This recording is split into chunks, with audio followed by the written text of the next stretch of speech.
थोड़ा सा और इंक्लाइन आ गया, अब मैं यहाँ छोटा हूँ। अब यहाँ पे ये रुकता नहीं है क्योंकि हिल होल्ड तो आता नहीं है, तो ये पूरा पीछे आ जाएगा। ये देख रहे हो पीछे वाली स्पीड दिखा रहा है 7 kmph आपको, और मैं ड्राइव मोड में हूँ, 1A, अभी रिवर्स नहीं हूँ मैं। ओहो, ये जो चीज़ है ना इसकी राइड क्वालिटी, वो तो ज़बरदस्त है। तो ऐसे कर्व्स आ रहे हैं, कॉर्नर्स आ रहे हैं, the steering feels very very organic to be honest.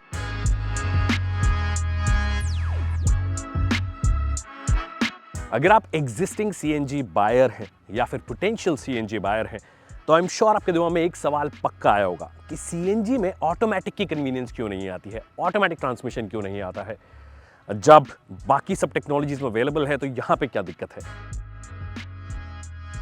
हालांकि ये जो गाड़ी है ये सीएनजी एएमटी है, और एएमटी और ऑटोमेटिक में उतना ही फर्क है जितना दिन और रात में फर्क है। कन्वीनियंस आपको थोड़ा बहुत ऑटोमेटिक का मिल जाता है, बट वो प्रॉपर ऑटोमेटिक नहीं होते हैं। बट अगर उसके बारे में जानना है तो मैंने एक वीडियो किया हुआ iCNG एक्सप्लेन्स का, उसको जाके देखिए, समझ में आ जाएगा। अभी बात करते हैं नई नवीली टाटा टियागो iCNG AMT की, जो कि पहली गाड़ी बन गई है भारत की जो कि सीएनजी में AMT ऑफर कर रही है। नाउ क्वेश्चन इज कि बाकी मैन्युफैक्चरर्स क्यों नहीं ऑफर कर रहे थे। देखिए, कुछ कॉम्प्लेक्सिटीज होती हैं, फिर आपको अलग सेंसर्स लगाने पड़ते हैं, क्या आप बेहतर तरीके से ट्यून कर पाओगे, क्या फ्यूल एफिशिएंसी आप अचीव कर पाओगे, एंट्री लेवल गाड़ियों के लिए सेंसिबल है या नहीं है। ऐसे कई सारे सवालों की वजह से मैन्युफैक्चरर्स हैं वो अभी तक नहीं कर पाए हैं, but Tata has become the first one two do it. Now the big question, does it make any sense? क्या ये सिटी के लिए, आपके लिए सबसे बेहतरीन ऑप्शन साबित हो सकती है? उसके बारे में आज हम बात करने वाले हैं। नमस्कार खमगणी दिव्य सज्जनों, my name is Vikas Yogi, you are watching S in studio, and here is everything that you need to know about the Tata Tiago iCNG AMT.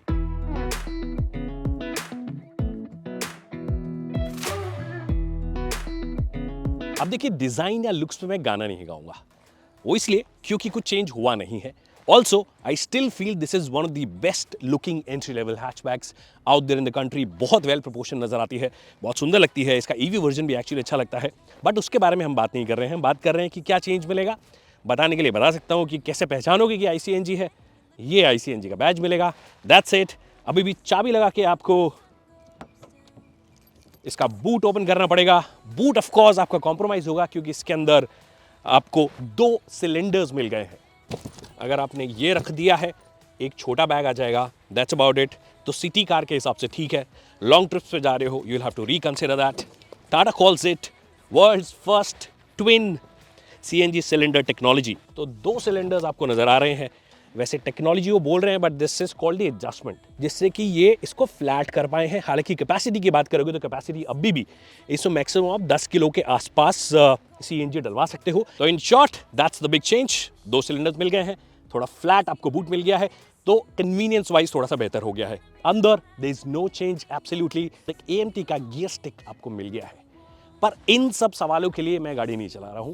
मेरे सवाल है, क्या ये आपके लिए एक आइडियल सिटी कार बन सकती है? क्या अगर आप इसको फ्लाईओवर्स पे लेके जाते हो, रोज ट्रैफिक वाले एरियाज में लेके जाते हो, या हिल स्टेशन पे चलाते हो, क्या वहां पे ये सेंसिबल होगी? क्या इसमें वो फन एलिमेंट जो पेट्रोल में मिलता है वो अब भी मिलता है? और क्या ओवरऑल आपके लिए एक बेहतरीन बाय है?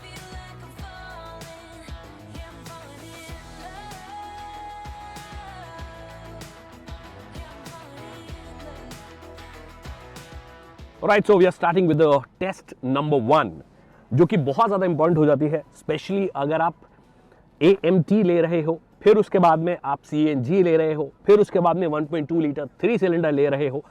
तो बहुत इंपॉर्टेंट टेस्ट हो जाता है कि स्टीप इंक्लाइन अगर आ रहा है तो उस वक्त आपकी गाड़ी क्या होल्ड कर पाएगी उस स्टीप इंक्लाइन को, कहीं रोल बैक तो नहीं होगी, जो कि AMT के साथ में दिक्कत होती है अगर हिल होल्ड फंक्शन नहीं होता है।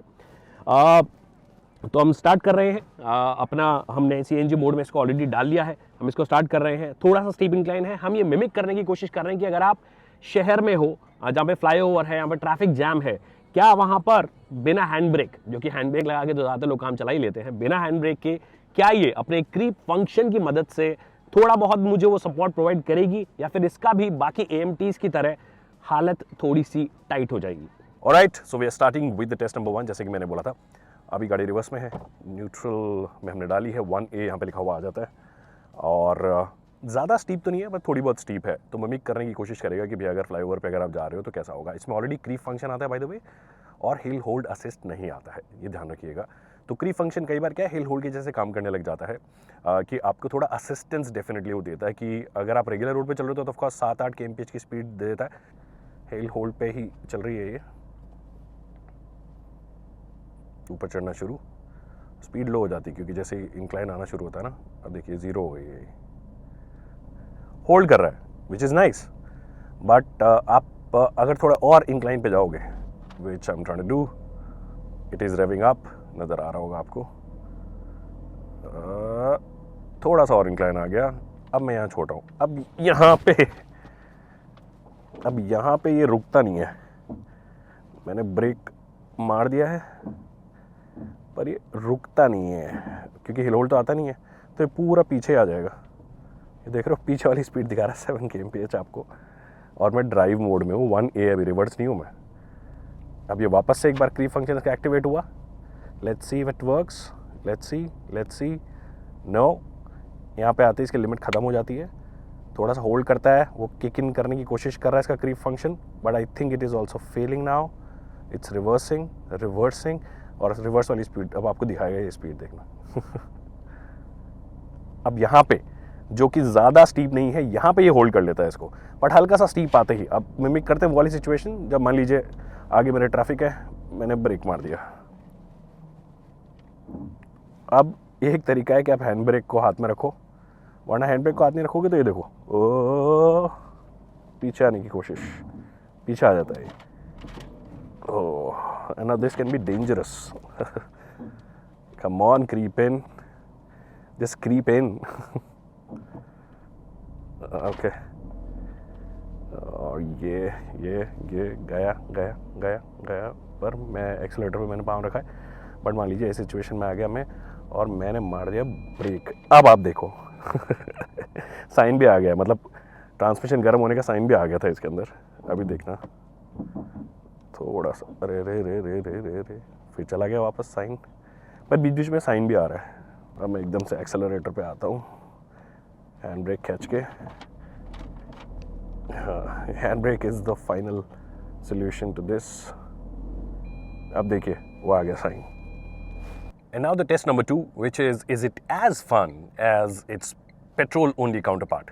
By the way, इसके अंदर ऑफ कोर्स क्योंकि ये बाय फ्यूल आप इसको बोलते हो, 2 ऑप्शंस होते हैं, आप पेट्रोल में भी चला सकते हो, जब सीएनजी खत्म हो जाएगी पेट्रोल में भी चला सकते हो, और सीएनजी में भी चला सकते हो। सीएनजी जो है वो एक्चुअली अगर आप कंपेयर करोगे रेगुलर वाले मॉडल से तो वो थोड़ी कम पावरफुल है, लगभग आई थिंक 13 bhp के पावर की कटौती होती है, और टॉर्क भी जो है वो कम हो जाता है इसमें। तो अगर आप सीएनजी ओनली मोड में चला रहे हो तो क्या is it fun?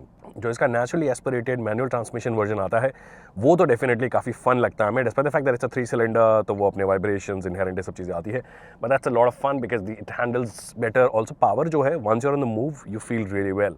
Now let's drive this one, और क्योंकि हम लेपर्ड ट्रेल में हैं, we can definitely have a lot of fun. I hope there is no traffic. ओहो, ये जो चीज़ है ना इसकी राइड क्वालिटी वो तो ज़बरदस्त है, मतलब ये जो स्पीड ब्रेकर आते हैं ना छुटपुट, ब्रेक मारो ही मत आप technically.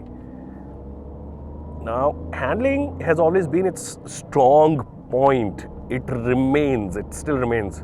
Looks like Gurgaon is having fun.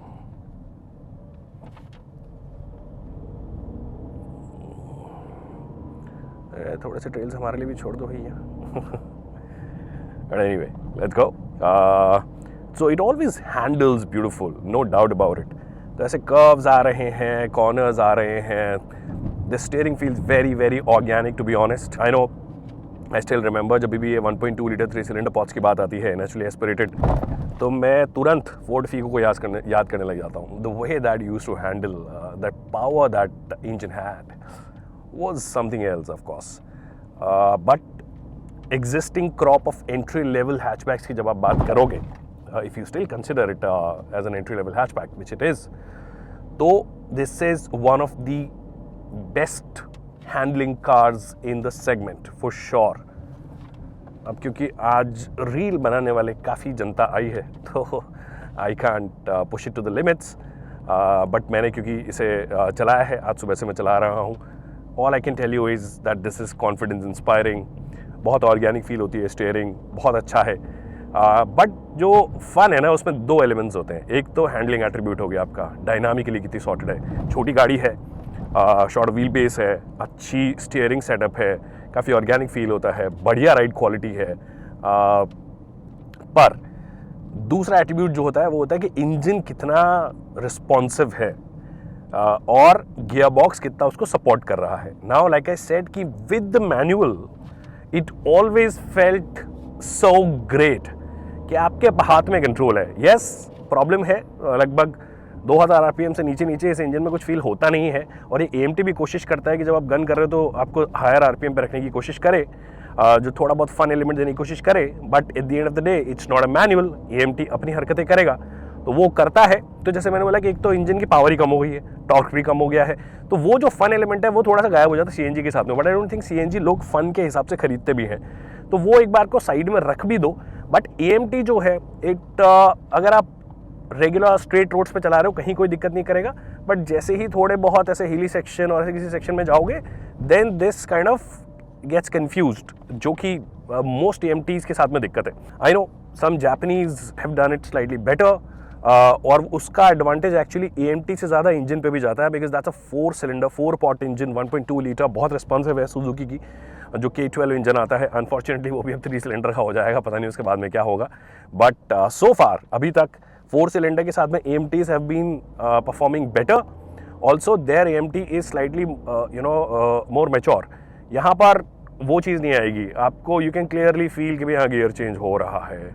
ऐसे नहीं कि उन AMTs में फील नहीं होता, वो टॉर्क कन्वर्टर ही बन गए हैं या CVTs ही बन गए हैं या डुअल क्लच ट्रांसमिशन ही बन गए हैं, तो वो नहीं है। But they still feel slightly more mature, ज़्यादा प्रिडिक्टेबल होते हैं वो, ये थोड़ा सा अनप्रिडिक्टेबल हो जाता है।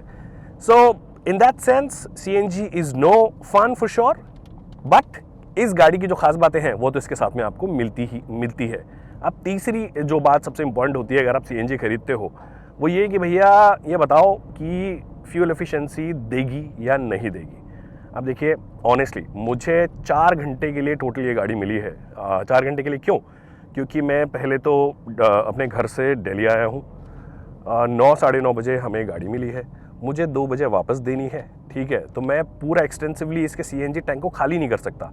बट जब मैंने स्टार्ट किया था तब इसमें 4 ये थे, जो आप बार्स आप बोलते हो, 4 बार्स थे।